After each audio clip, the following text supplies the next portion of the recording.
Assalamualaikum warahmatullahi wabarakatuh. Kami dari kelompok 6 akan mempresentasikan materi tentang memahami tim kerja dengan anggota kelompok Erna Yasin, Pina Yuliana, Pini Yuliani, Isma Latifah, Mayang Putri Kinasi, Muhammad Hambali, Syamsyurizal, dan Yulia Sawitri. Di sini saya akan membahas pengertian kelompok menurut para ahli. Yang pertama ada menurut Wilahuki. Menurut Wilahuki, kelompok adalah satu unit yang terdiri dari 2 orang atau lebih yang saling berinteraksi dan berkomunikasi. Yang kedua ada menurut Stockdale. Menurut Stockdale, kelompok adalah satu sistem interaksi terbuka di mana pola interaksi ditentukan oleh struktur sistem tersebut. Yang ketiga ada menurut Cartwright and Zander, kelompok adalah sekumpulan individu yang memiliki hubungan antara anggota yang satu dengan yang lain yang membuat mereka saling tergantung sesuai dengan tingkatan mereka. Ciri utama kelompok. Ciri utama kelompok ada 4. Yang pertama, anggota kelompok harus memiliki tujuan yang sama. Yang kedua, hubungan dalam kelompok harus bisa memberikan pengaruh kepada anggota tim. Yang ketiga, dalam setiap kelompok ada perbedaan status, yaitu antara pengikut dengan pemimpin. Yang keempat, kelompok harus memiliki tujuan bersama. Terima kasih. Baik, saya akan melanjutkan materi selanjutnya yang berjudul pengertian tim. Yang pertama adalah, menurut Snow, Johnson, Cumming, dan Hurley, tim adalah satu set interaksi interpersonal yang terstruktur untuk mencapai sasaran yang telah ditentukan. Yang kedua, pengertian tim menurut Bert. Tim didefinisikan sebagai kelompok kerja yang terdiri dari orang yang memiliki kompetensi yang setara, di mana mereka bekerja secara interdependen atau ketergantungan dalam satu organisasi. Yang ketiga, menurut Hare. Hare mengatakan bahwa tim kerja dapat dikatakan sebagai kelompok kerja, akan tetapi kelompok kerja tidak dapat dikategorikan sebagai tim. Dan selanjutnya, tim dikategorikan menjadi 5. Yang pertama ada work team. Work team ini dirancang bersifat relatif permanen dengan maksud menghasilkan jasa dan membutuhkan komitmen penuh dari para anggota. Yang kedua ada manajemen tim. Sama halnya dengan work team, akan tetapi ada beberapa perbedaan cara penting. Work team terfokus pada penyelesaian tingkat produksi dan tugas pelayanan, sedangkan manajemen tim berpartisipasi dalam tugas tingkat manajerial untuk dapat mempengaruhi organisasi. Yang ketiga ada parallel team. Parallel team membutuhkan paruh waktu dari para anggota. Biasanya mereka dapat bersifat permanen atau temporer tergantung kebutuhannya. 4 ada project team.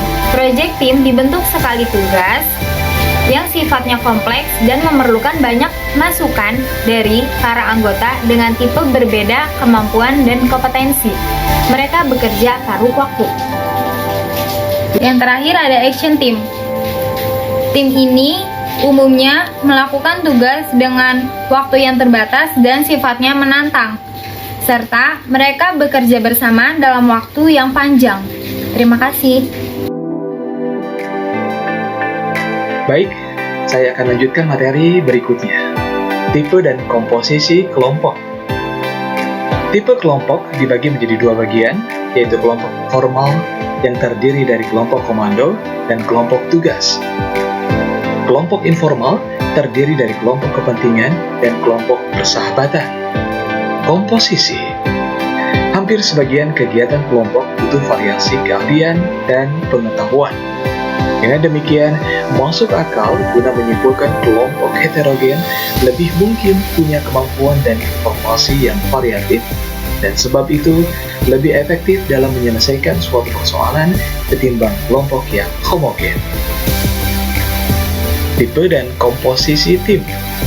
3 tipe tim yang lazim dijumpai dalam organisasi. Tim pemecah masalah, tim pengelolaan diri, tim fungsional sila, satuan tugas atau task force. Komposisi tim terdiri dari seorang pemimpin atau ketua, pembentuk, pemikir, pengevaluasi, penyelidik sumber daya, pekerja tim, dan penyelaras akhir.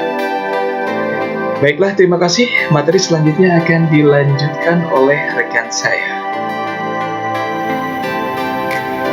Assalamualaikum warahmatullahi wabarakatuh. Nama saya Muhammad Hambali. Di sini saya akan menerangkan tentang pengertian dari tim kerja atau teamwork. Tim kerja atau teamwork merupakan kelompok yang setiap individualnya berupaya untuk menghasilkan suatu kinerja yang lebih besar daripada jumlah dari masukan-masukan individual. Tim kerja atau teamwork dapat diartikan bentuk kerja kelompok dengan keterampilan yang saling melengkapi serta berkomitmen untuk mencapai target yang sudah disepakati sebelumnya untuk mencapai tujuan bersama secara efektif dan efisien. Harus disadari bahwa teamwork merupakan peleburan berbagai pribadi yang menjadi satu pribadi untuk mencapai tujuan bersama. Tim kerja atau teamwork adalah sarana yang sangat baik dalam menyatukan berbagai talenta dan dapat memberikan solusi inovatif suatu pendekatan yang mapan. Selain itu, keterampilan dan pengetahuan yang beraneka ragam yang dimiliki oleh anggota kelompok juga merupakan nilai tambah yang membuat teamwork lebih menguntungkan jika dibandingkan seorang individu yang cerdas sekalipun. Artinya di sini, dengan kita bekerja sebagai teamwork, maka semua pekerjaan akan cepat terselesaikan karena akan banyak ide dan masukan sehingga pekerjaan kita akan dapat terselesaikan dengan maksimal. Mungkin itu saja pengertian teamwork dari saya. Untuk slide selanjutnya akan disampaikan oleh teman saya. Baik, saya Yulia Sawitri. Saya akan melanjutkan materi selanjutnya. Teamwork yang baik sangat diperlukan oleh tiap tim di dalam sebuah perusahaan. Karena dengan begitu, maka tiap individu dan perusahaan akan mendapatkan manfaat sebagai berikut. Pertama, bekerja lebih efektif dengan kemampuan teamwork yang baik. Maka setiap pegawai dalam setiap perusahaan akan mampu bekerja lebih harmonis dan hal tersebut akan membuat suasana kerja yang lebih kondusif.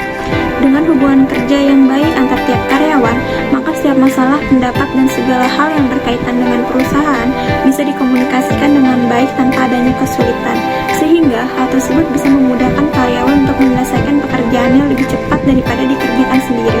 Yang kedua, mendapat lebih banyak ide penguasaan pekerjaan yang baik. Yang dimiliki oleh tiap karyawan saja tidak cukup untuk menentang alasan pentingnya teamwork.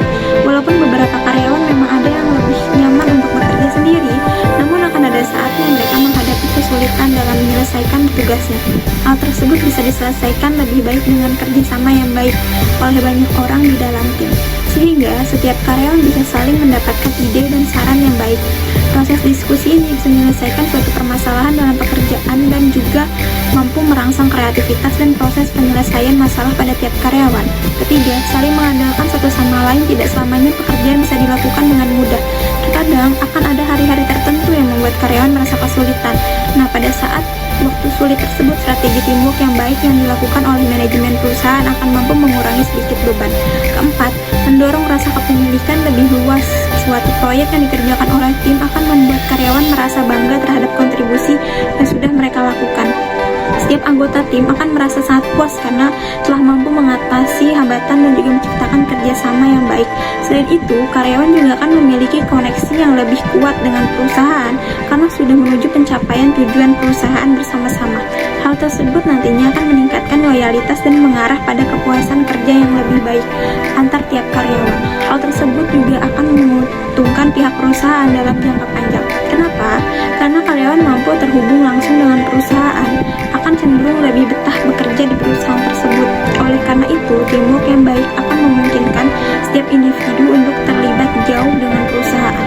Yang kelima, memotivasi pengambilan risiko yang lebih sehat. Kebersamaan adalah kekuatan utama dalam konsep teamwork. Seseorang karyawan yang hanya mengerjakan suatu proyek secara individu kemungkinan besar tidak akan mampu memaksakan dirinya untuk bisa memberikan ide yang luar biasa. Apabila proyek yang dikerjakan tersebut secara individu gagal, maka karyawan tersebut akan menanggung tanggung jawab seorang diri. Nah, dengan teamwork yang baik, maka tanggung jawab atas setiap tugas yang gagal bisa didistribusikan dengan baik.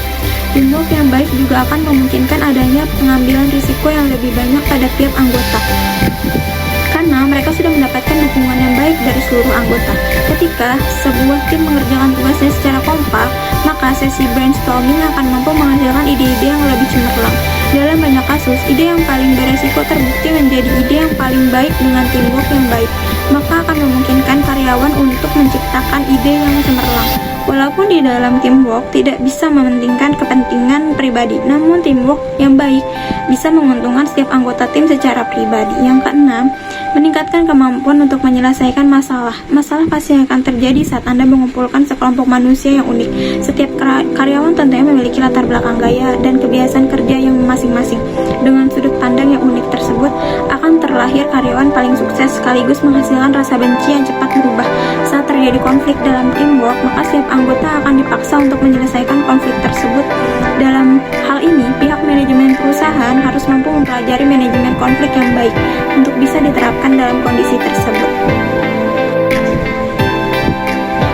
Setelah memiliki kriteria kemampuan yang sesuai untuk bekerja secara tim, maka anggota yang tergabung dalam tim kerja tersebut akan merasakan manfaat yang ditimbulkan akibat kerja tim yang sudah dijalani tersebut. Pelajaran berharga yang didapat dari timnya itu great greeting. Dengan great greeting terdapat 4 poin penting, yaitu yang pertama, eye contact, yang dapat menimbulkan energi untuk bekerja sama seperti memiliki kedekatan antar anggota sehingga akan bekerja lebih nyaman. Yang kedua, smile, yang dapat mencairkan suasana sehingga dapat membuat antar anggota mempunyai mood yang baik. Yang ketiga, handshaking, dapat menunjukkan sikap rendah hati sehingga tidak ada rasa atasan dan bawahan. Yang keempat, semangat pagi, untuk menjaga semangat tiap anggota agar tetap dapat bekerja dan mengeluarkan kemampuannya secara maksimal. Dengan diaplikasikan via greeting, diharapkan dalam sebuah teamwork akan terjalin suatu ikatan agar dalam bekerja sama dapat berjalan lancar dan setiap anggota dapat mengeluarkan kemampuan maksimalnya untuk mencapai suatu tujuan bersama. Selanjutnya akan dilanjutkan oleh teman saya. Terima kasih. Baik, saya Ismail Tifa, saya akan melanjutkan materi selanjutnya. Karakteristik tim yang efektif. Agar menjadi tim yang menguntungkan perusahaan karena bekerja efektif, maka suatu tim harus memiliki beberapa karakteristik. Sangat tidak mudah untuk mengidentifikasi karakteristik yang tepat untuk membangun tim kerja yang efektif. Suatu tim dianggap efektif atau tidak sangat tergantung dari kriteria yang diterapkan perusahaan. Tetapi biasanya suatu tim yang bekerja efektif memiliki karakteristik sebagai berikut. Yang pertama, memiliki tujuan dan sasaran yang jelas atas dasar komitmen bersama. Semua anggota tim mengerti dan menyetujui tujuan dan sasaran tim dan mereka mau bekerja sama untuk memenuhi hal tersebut. Yang kedua, pembagian peran kepemimpinan. Anggota tim saling berbagi peran dalam kepemimpinan. Sebagai contoh, kepemimpinan tim di setiap fase proyek akan didelegasikan kepada anggota yang memiliki keahlian dan pengalaman di bidang itu, sehingga fungsi kepemimpinan di dalam tim dilihat dari kompetensi seseorang, bukan berasal dari title, otoritas, dan senioritas. Yang ketiga, keterbukaan dan saling mempercayai antara anggota tim. Semua anggota mendapatkan informasi yang sama dari akses yang sama pula, serta dapat berkomunikasi dengan lancar dan jelas. Anggota tim bebas untuk mengeluarkan ide-idenya. Eksperimen dan kreativitas selalu dibiarkan anggota lainnya wajib untuk menolong anggota bersangkutan jika memang ini tersebut logis dan berguna. Yang keempat, keragaman latar belakang anggota tim memberi warna kepada tim. Semakin besar keragaman yang ada atau keahlian pengetahuan dan pengalaman, akan semakin banyak tugas-tugas yang dapat ditangani. Yang kelima, anggota tim selalu mendukung keputusan, prosedur, dan pengawasan yang dibuat bersama-sama. Mereka memahami peran, tanggung jawab, dan keterbatasan otoritas masing-masing. Yang keenam, konflik yang terjadi diselesaikan dengan jalan konsensus, bersifat konstruktif dan menerapkan pendekatan menang-menang atau win-win approach. Yang ketujuh, tim dapat mengelola peningkatan penghargaan individu atau individual self-esteem. Yang kedelapan, kegiatan tim tidak hanya berfokus pada hasil tetapi juga pada proses dan isi. Tim harus selalu mengevaluasi fungsi dan proses yang sudah dilakukan secara reguler. Yang kesembilan, tim memiliki keterampilan kemampuan untuk memecahkan masalah dan membuat keputusan dengan baik. Lalu, kemampuan untuk berhubungan dengan lingkungan dengan baik atau para atasan tim lain dan lingkungan perusahaan.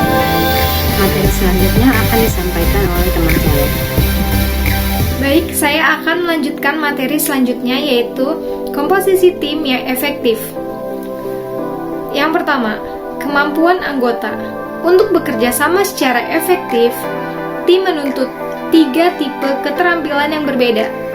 Yang pertama, tim perlu orang dengan keahlian teknis. Yang kedua, tim perlu orang yang dapat mengambil keputusan dan memecahkan masalah. Hal ini berfungsi untuk mengidentifikasi masalah, pembangkitan alternatif, evaluasi alternatif, dan pengambilan keputusan yang kompeten. Ketiga, tim perlu orang dengan keterampilan mendengarkan dengan baik, umpan balik, dan penyelesaian konflik. Personalitas sangat mempengaruhi individu dalam perilaku. Macam-macam karakter personal yang ada dalam setiap tim sangat mempengaruhi kinerja tim secara keseluruhan. Terdapat 9 peran potensi dalam, yaitu pencipta, promosi, dan penghubung, penaksir, pengorganisasi, dan penghasil, pengontrol, pemelihara, dan penasehat. Yang ketiga, ukuran tim kerja.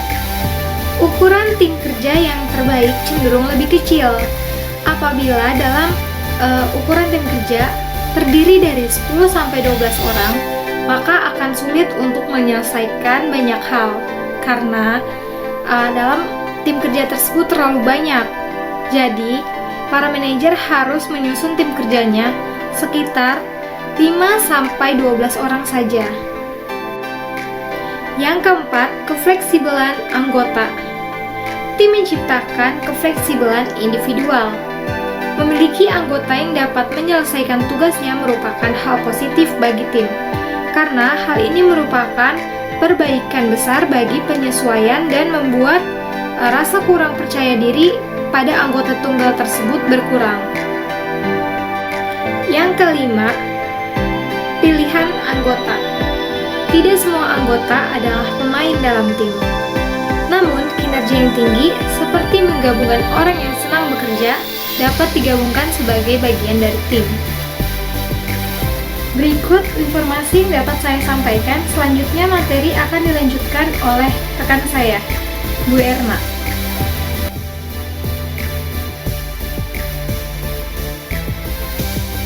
Selanjutnya yaitu langkah membangun tim yang efektif. Dalam dunia kerja, kita biasanya dihadapkan pada pekerjaan yang harus diselesaikan bersama-sama dengan tim agar hasilnya maksimal.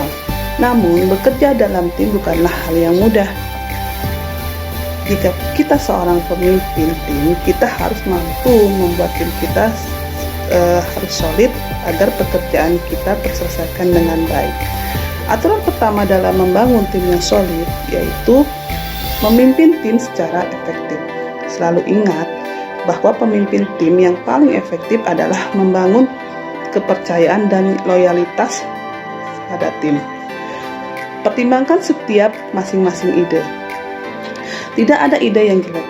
Setiap ide yang dikeluarkan oleh tim memiliki potensi untuk dikaji lebih dalam, baik berupa mencari akar masalah ataupun solusi alternatif.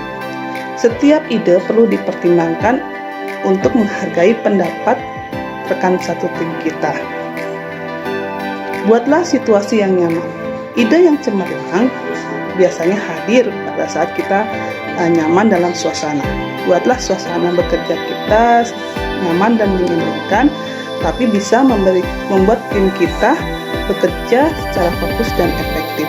Seperti misalnya sambil minum kopi ataupun makan cemilan. Jelas saat berkomunikasi. Sebagai pemimpin tim, kita harus berhati-hati dalam memberikan tugas dan instruksi yang perlu disampaikan secara jelas dan spesifik untuk menghindari kesalahan pada hasil kerjaan dan revisi secara berkali-kali. Membangun kepercayaan dan kerjasama. Kita harus fokus pada cara-cara anggota tim dalam bekerja dan kita perlu mengambil langkah-langkah dalam meningkatkan kerjasama, komunikasi, dan rasa hormat serta kepercayaan antar hubungan anggota tim. Seperti selalu menghimbau mereka untuk membantu pekerjaan teman yang belum terselesaikan. Delegasikan pemecahan masalah pada tim. Membiarkan tim memecahkan masalah dan saling berbagi solusi kreatif bersama-sama untuk membangun kerjasama tim yang efektif.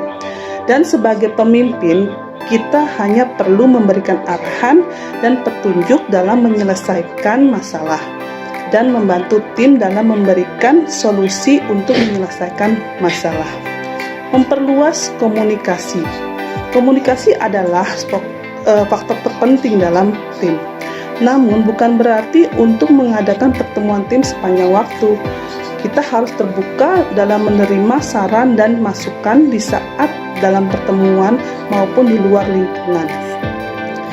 Kita bisa mengajukan pertanyaan maupun bantuan pada anggota tim agar komunikasi terjaga dengan lancar. Demikian presentasi dari kami kelompok 6. Semoga bermanfaat dan terima kasih.